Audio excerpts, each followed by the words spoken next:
Naglandfall na ang bagyong Christine sa bayan ng Divilacan sa Isabela. Pasado hating gabi kanina. Live mula po sa Isabela, nasa frontline na balitang yan, si Elaine Fulgencio. Elaine, kamusta ang lagay nyo dyan? Kamusta ang panahon dyan mula nang maglandfall?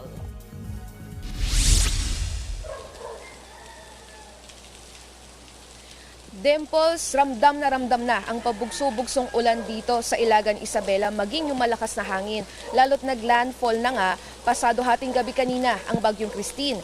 Pero di pa man natutumbok ng bagyong Christine ang probinsya, daan-daan na ang lumikas.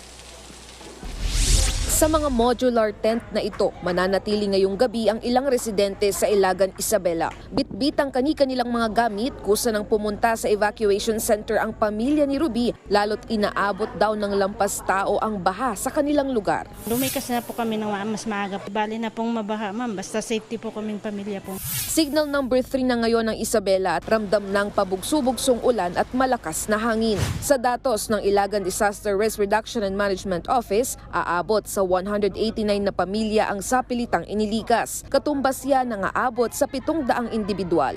Kita po namin na from 5 a.m. to 6 a.m. sobrang naging mabilis yung pag-apaw ng ating mga kailugan. Si DRMC decided na mag-conduct na ng forced evacuation. Nagpulong na rin ng mga kapitan sa bayan ng Itiague.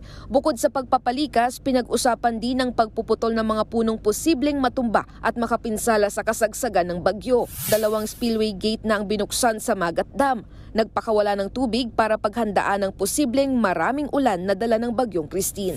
Aabot sa 292 cubic meters per second ang tubig na inilalabas ng dam. Katumbas yan ng 1,460 na drum ng tubig kada segundo. Sa gitna nito, nakaposisyon ng mga rescue equipment sa Isabela. Sa Kawayan City, ready to deploy na rin ang mga rescuers sa mga mabababang lugar. Nagkakaproblema kapag yung volume ng tubig na pumapasok sa Cagayan River o nahuhulog sa Cagayan River, hindi kayang itapon dun sa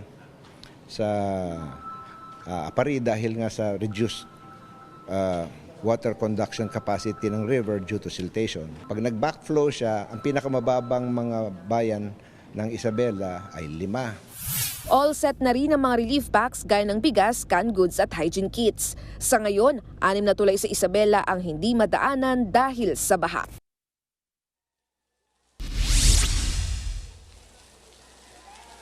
Dimples, bagamat sa Divilacan, Isabela naglandfall ang bagyong Christine, ramdam na ramdam dito sa Ilagan, Isabela yung hagupit nito. No? Kagabi nung nag-ikot kami, kitang-kita namin yung pagbayo ng hangin dito sa mga puno. May mga nagsilaglagan pang mga sanga dahil sa lakas ng hangin. Napansin din namin na hindi ganoon kalakas yung bugso nung ulan bandang alas 12 kanina. No? Pero bandang mga 1:00 pasado hanggang ngayon, ito na, ramdam na natin yung dire-diretsong pag-uulan, yung malakas na ulan bukod sa malakas na hangin. And ayon naman sa Isabela Provincial Government, as of now, wala pang naipapulat na nabaha doon sa mga lugar na binabantayan dito sa Isabela. Maliban lang doon sa mga maliliit na tulay kung saan umapaw nga yung mga kailugan doon. And 2 spillway gates pa rin ang bukas sa Magat Dam. At ayon nga sa kanilang pamunuan ay para na rin ito makapag-ready sila sakaling magtuloy-tuloy pa yung pag-uulang dala ng bagyong Christine. Yan muna ang latest mula rito sa Ilagan, Isabela. Balik sa inyo dyan. Maraming salamat, Elaine Fulgencio. Mag-iingat kayo dyan sa Isabela. Mga kapatid, Dimples Romana po, kumpletuhin ang inyong umaga ng mga kwentong puno ng inspirasyon. Salubungin po ang bawat araw ng may ngiti at pag-asa. Kaya't mag-subscribe na po at mag-follow na sa aming social media pages ng News 5.